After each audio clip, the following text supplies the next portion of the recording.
Welcome everybody to another great presentation for Devtoberfest.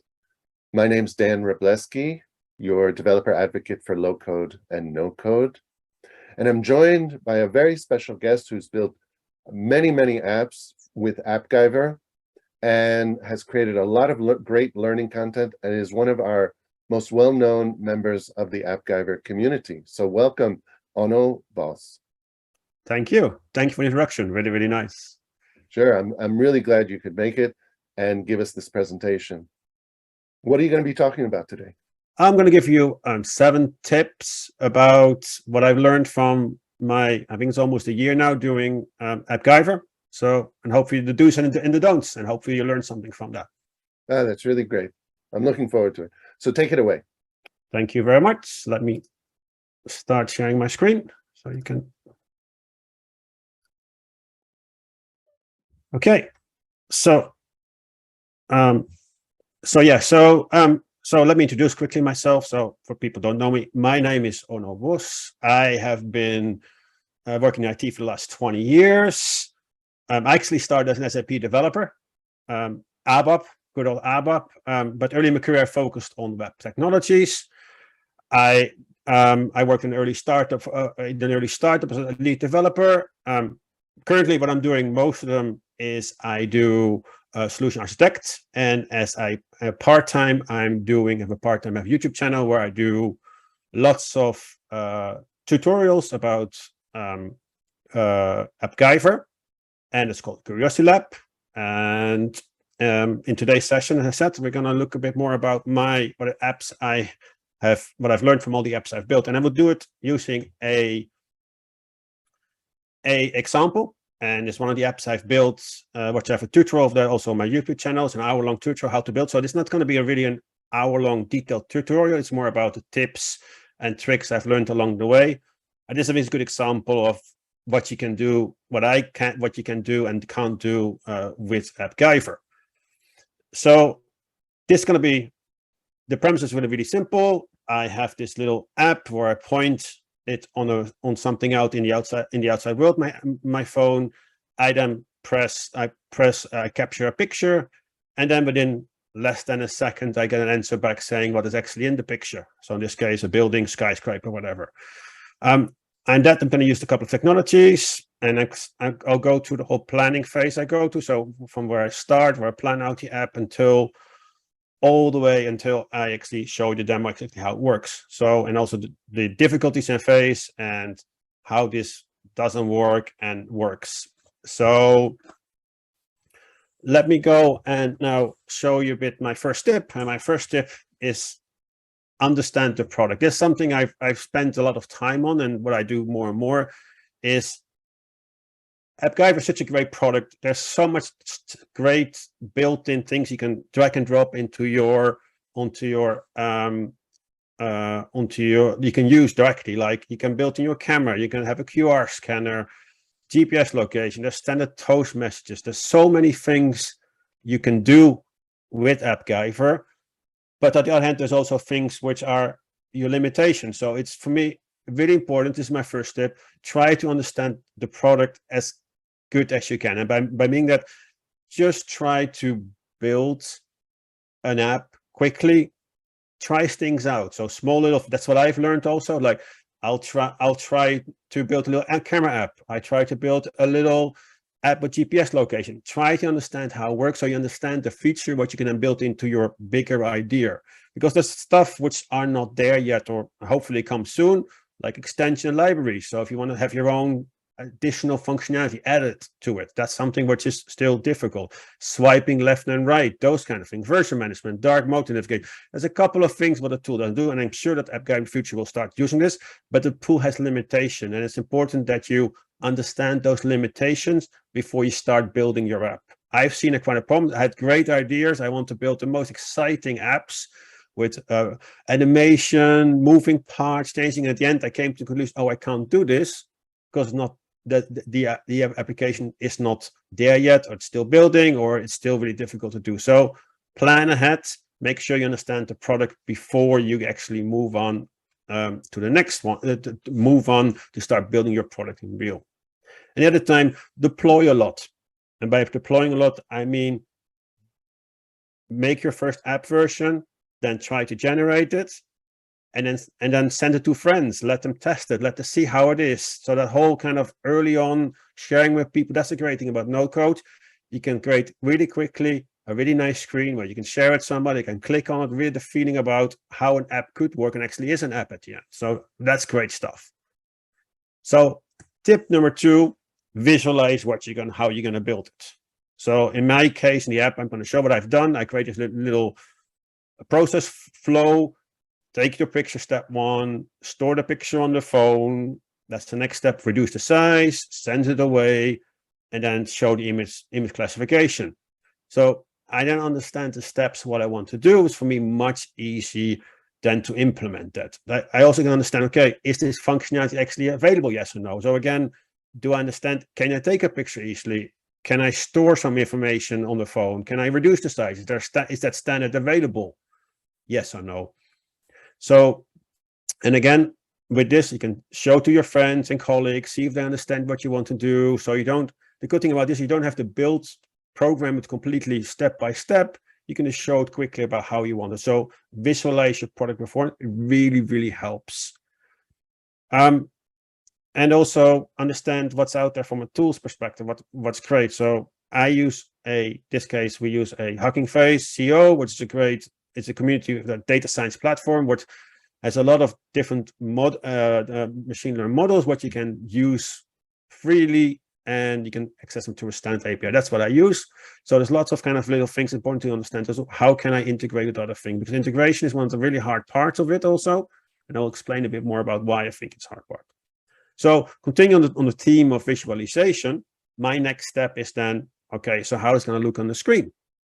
And this should be normal, I think, for every app builder. But the great thing about AppGyver is I can quickly show this off and make a picture. I use things like Figma or even PowerPoint just to create what I do. Take my picture here, go to the next screen, go back to the next screen, again, and go back. So all those kind of like visualization before you start, I think is really helpful, and it really structures your application. And then when you go into a more detailed way, so when you actually start structuring your product, your project, and this is an example of a project. So you have your layout on the right, your layout tree. It's important to start also use those structures correctly. So this is a small project, but I have had tons of screens, 5-6 screens. I had 20 to 30 to even 50 elements on my screen. If you don't label them correctly, you have no idea at the end where you made a change, how you do something. So it's really important to name them correctly. So as you can see, I split them up into 2 parts. I have my main container where I have my picture in, where the picture is going to be in. So that's really one part. And I control it also. Okay, hey, this is the top part of the screen. And in the bottom part of the screens, I have my buttons and labels. And again, I have them split up so I can exactly see afterwards, okay, hey,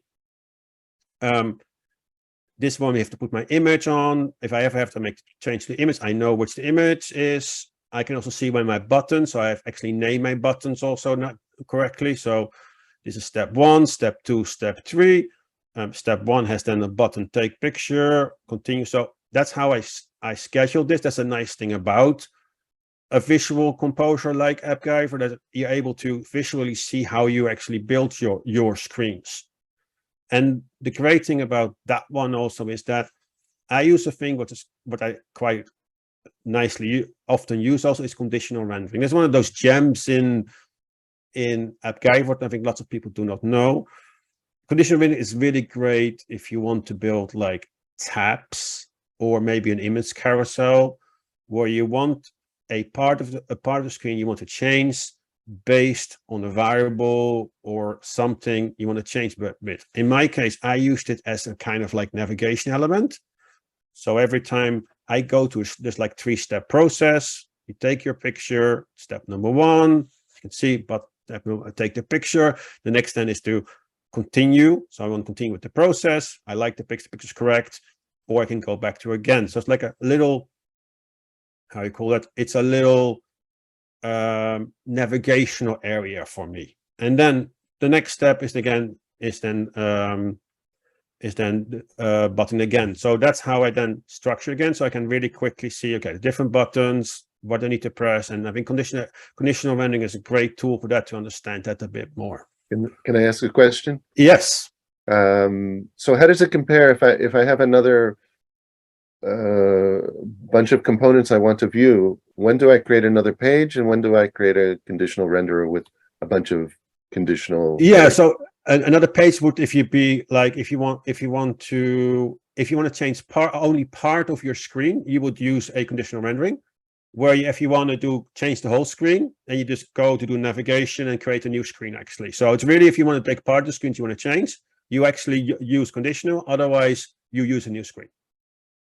To be honest, I never heard of it before, and that's really worth the whole session up till now to learn about that. So thanks a lot. Great.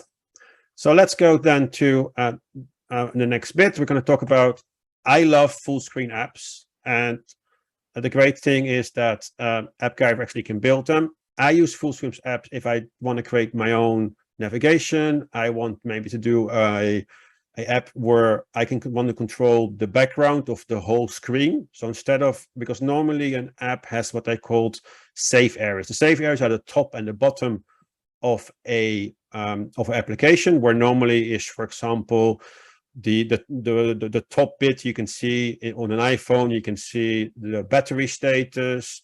You can see so really the top bit of the area. That's called the save area. And you can, if you do a full screen app, you actually can disable that. So you can make that the same color as the rest of your app. And you can see how I've done this also in my example. I go one back. I actually take the whole screen from bottom from top to bottom, which is quite nice. It does have sometimes some challenges, because it also overrides what's in there. So you have to be careful. You can't really put any content in there, but for background color, you can nicely change this.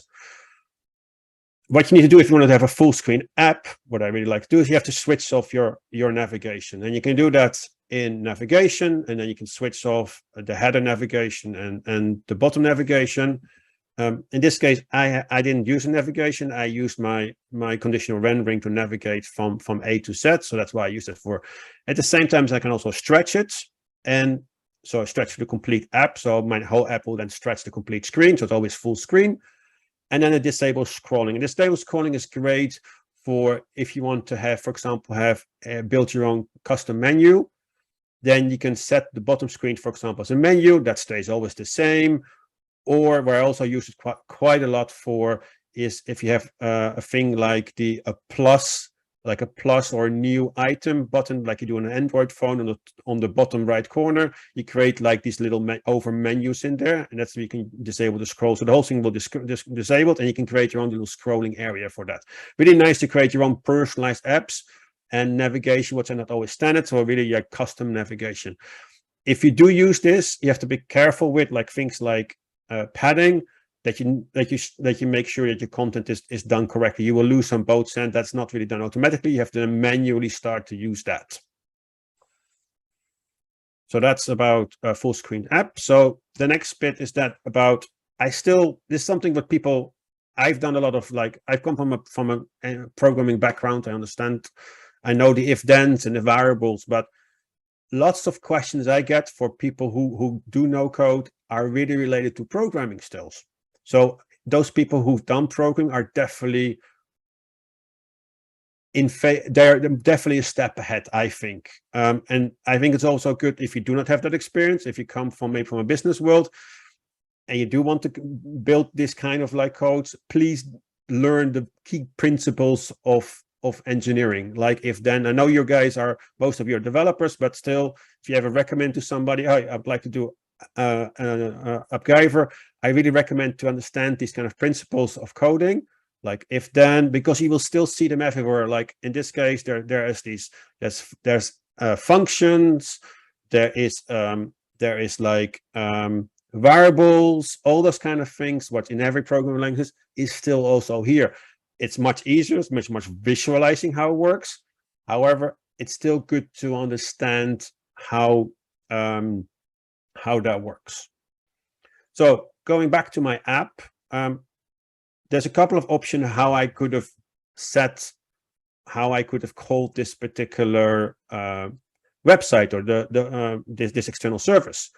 I could have used a, I think I'll go a bit more into detail later on. Go a bit more detail about this too. But in this case, I decided to create a JavaScript, as you can see here, which then calls my coastal service, and then I get a reply and I set the variable. So, and this is another great, like, understand your AppGyver, because things like resize and compress, it's a standard functionality. You put in your picture and it's directly, you can resize or compress your image, which is great. Sometimes you need that sometimes.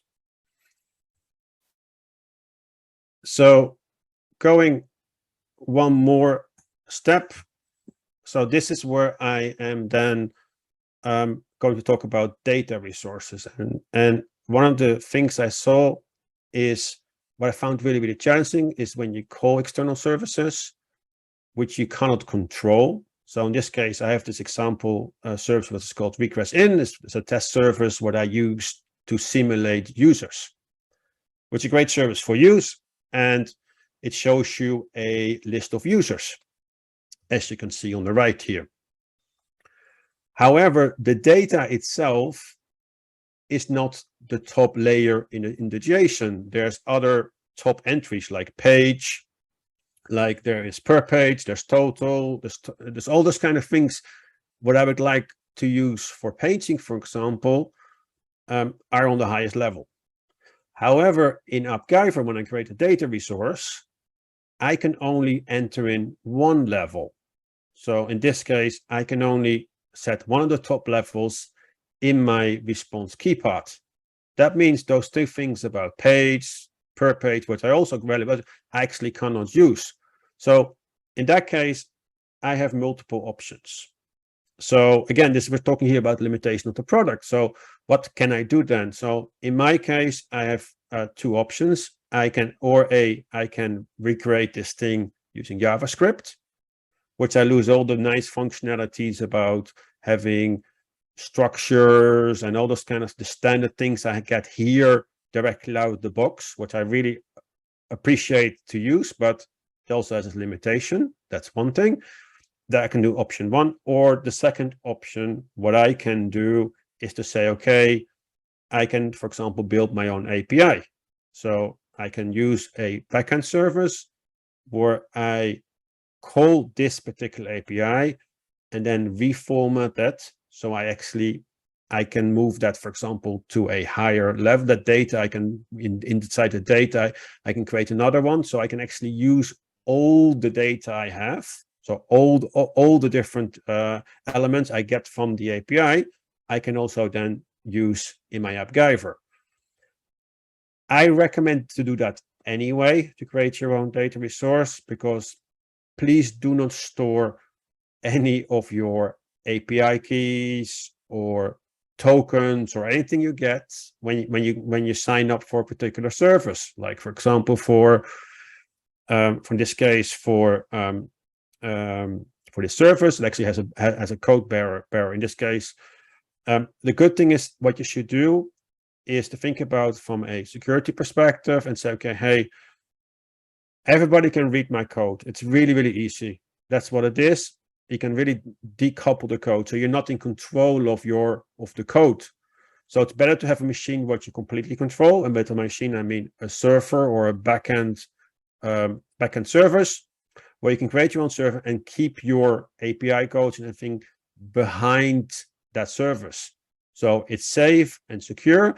And when sometimes you have these APIs which are for like create, delete, update. And if you give people too much access for that, you might be having problems. So people can upload data. You don't want to upload data. So what you can do then is you can put those ones then behind, for example, a authentication scheme. So people need to log on first and have the right authentication before they actually can log into your to your app.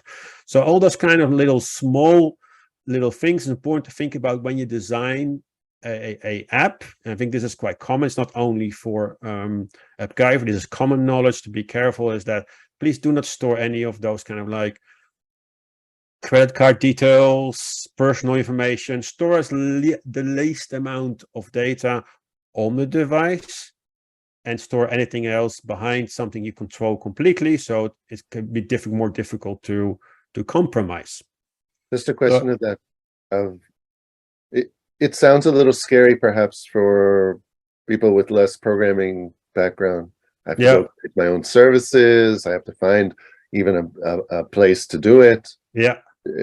Can you reassure us that it's perhaps not as big a deal as maybe a lot of people think? No, it's not. I think you have great. Even there, they have no-code alternatives now. For example, Xana is a really nice tool for doing that. I think AppGyver is also using now. I think they're looking at things called cloud functions, where all this integration is there. I don't think there is something to be scared about, but it is part of app development. Yeah, and I think everybody has a great idea to build the front end, but make sure when you build an app like that I think integration is way more difficult than app development itself. Like the integration between the two, all the aspects you have to do. If you do not have the expertise for that, that you partner up with somebody who knows, or really dive yourself into like, it's not that difficult, but it is something you have to consider about, because you have built this great app and then you lose all your data to somebody else, or being compromised. The worst thing can happen to you. Okay, thanks. So yeah, so I think it's doable, but is this something I think you have to think about before you go anywhere, before you, how you say that? It's something you have to think about. Integration is the hard part. And it must always be. I think every SAP developer will say exactly the same thing. Integration with other systems is always the hard part. And even from a human perspective, difficult, because we talk to each other. That's the hard part too. Right. All right. Okay. So tip number 7. So here I made the decision between, do I build my own custom JavaScript on the right, or should I use a marketplace component called HTTP request? HTTP request itself is a great one. It has most of the functionality as a normal, what you want to have to calling a service is all built in. So it's great for that kind of like, I want to do my so-called update, delete, and all those kind of things. I think it's great for that. If you want to call, for example, if you want to call a service to get the weather or exchange rates, all those things, it works perfect for that. I had the specific use case, and again, it's all about the product where I was struggling with. I had to send what is so-called a blob. Blob is a particular format, a file-like structure, which I had to send to the service, the API service. That was not supported in the component. So what I had to do is actually had to build my own JavaScript where I can do a post request using a blob, and so I can get the answer from that. So I had to build something specific for this. And it took a bit of time to figure this out, but at the end it was working. So there is particular edge cases, use cases where you might have to create your own JavaScript versus a standard tool. I always check the standard first before you build your own, because when you build this JavaScript, there's a lot of things. There's also a limitation in building JavaScript, like for example, NPM libraries. So any libraries where people have built before, you can't do that. So you can't install additional libraries, like additional JavaScript libraries who do particular things. Everything you have to build from scratch. Yeah, or you need to rewrite them. So a lot of extra information you have to do. You cannot build what I call custom libraries. So if you want to use a library which is maybe used in multiple of your screens, that's quite difficult also to do. Like these additional helper tools you have built over the years, that you can't really do. You can create, what you can do is you create custom elements of that and might want to publish them in the marketplace and then use them in other apps, but it's not like you can nicely import them. So be careful with that when you create. I have all these kind of questions that I want to do some stuff, some some what I would use in my normal life as a developer. What I use a library for crypto to encrypt data. There's lots of good libraries for out there. Unfortunately, that's not supported. So, or you have to build yourself, or you can't do this. So that's this combination to make a decision about what you want to do. I think again, understand the product. That makes you is really important because you cannot build everything yourself. So there's a couple of libraries available. There's a fetch library available that's really, really small. But in this case, they were able to solve it. And now I was able to send the blob to website and then get a nice answer back. So going back to my last slide then, which is my, I give you a demo how the application then works. So it's really simple. I make a picture of my mouse. It then confirms if it's a mouse, and then I start, and then literally within a second, I have the answer from the website, which shows me that is a mouse or a computer mouse. So it's a nice little app. It's quite neat. You can point at everything you want to, and it tells you nicely what it is. Sometimes it doesn't recognize these, sometimes it does, but it's quite good. It's a Google algorithm, and it's quite nice to also in this case, I want to learn more about machine learning, want to more about this kind of type where you can do image recognition. And that's why I built this one. So I think these were my top 7 tips. So I think that's it for me. I hope you learned something. I hope you find it interesting. If you have some questions, I have some websites. So please make, if you want to have any questions, let me know. Or on Twitter or on YouTube, or I have my own website. So if you have any more questions, let me know. I'm more than happy to help. Oh no, that was really great. I really appreciate that. I have a few questions. Great. More to have. Okay, you talked about visualizing the application and like taking a PowerPoint or sketching it or whatever. Do people also just open up the application and kind of sketch it within AppGyver? Oh yes. So that's what some people advise also. If you want to make more like if you have a better idea, then it is just good to try to build the screens and see how your flow works. I've seen people doing that also, and recommend people also sometimes. Okay, if you're really sure what you want to do, and then but do not go wild on variables or all the code. Just build then simple button click here, next page, previous page, just from a visualization of what you want to do from a screen perspective. I think it's perfect. You can do that for you, 100%. Yeah. Okay. And you mentioned knowing some programming is helpful. I remember as a technical writer, there were courses or books that were specifically geared to technical writers. They were called Just Enough C or Just Enough Java to teach people, the right amount. Is there any place that you would recommend getting that knowledge? Not directly off my head. YouTube, of course, a great source for me, but really stay at the basics. Even just the basic course of JavaScript, that will help you a lot, because that goes all those kind of like things like variables, if then, prints. It's really a kind of mind thinking. Like you always think about, okay, if then else, need a variable, need an event. That just help you quite a lot to have that kind of basic knowledge. Doesn't matter, I think, which programming language, just a basic understanding of programming in general, I think would help. Okay. And basic JavaScript. Yeah, basic Java will definitely help but that only starts when you go into more if you want to create some more advanced applications. I think when you that's what really helpful if you have to build some from additional functionality kind of way. Okay. And let's go back to the key path issue. I have two questions there. One is, can I just make a REST call and bring back all of the data, and then maybe, take the response and just take the part of the response and put it in some data variable or something like that? That's definitely possible. But in this case, and the problem arises when you have this top level, like in my case, there were 4 top level entries in JSON, and that's, you have to pick one.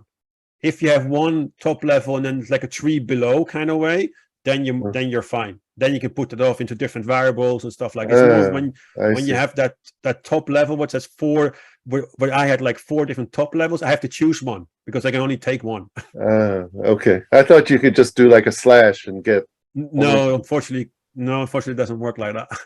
Okay. And one last question about dealing with security. So let's say in your case you had to make a call and you need to provide a token. Yeah.